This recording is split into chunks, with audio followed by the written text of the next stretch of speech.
Moving on to some breaking news just coming in, police have lathi-charged a group of Dalit protesters outside the district headquarters in Mirchpur in Haryana. The protesters were demanding justice for the series of atrocities against Dalits in that area.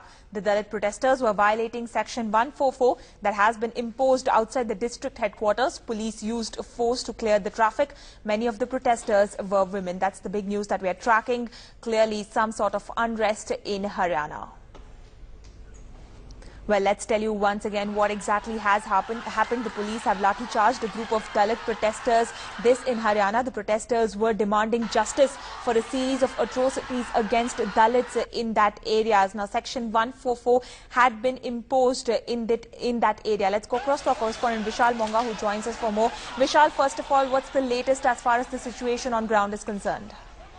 See, talk about the situation on the ground. It's really cool and calm now. The situation is fully under control. The police has beaten up these Dalit women. Basically, they were trying to enter into the secretariat, the mini secretariat of the police and the judicial complex, which is nearby. They say that already a Section 144 had been imposed in the area, and they were not allowed to go inside. But they were forcefully trying to go inside, and that is why they had to use lathi charge on these women. Also, Vishal, for the benefit of our viewers, explain to us what really led to the lathi charge itself. What were the demands of the protesters?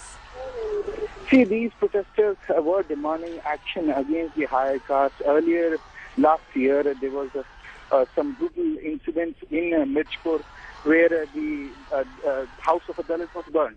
Later on, with this intervention of Supreme Court, action was taken, but these people were not satisfied with the action. They were asking for more action. That is why they were trying to get into the mini secretariat. And there, Section 144 was imposed. Okay. And that is why police had to use force against these women. All right, Vishal Monga, thanks indeed very much for bringing us that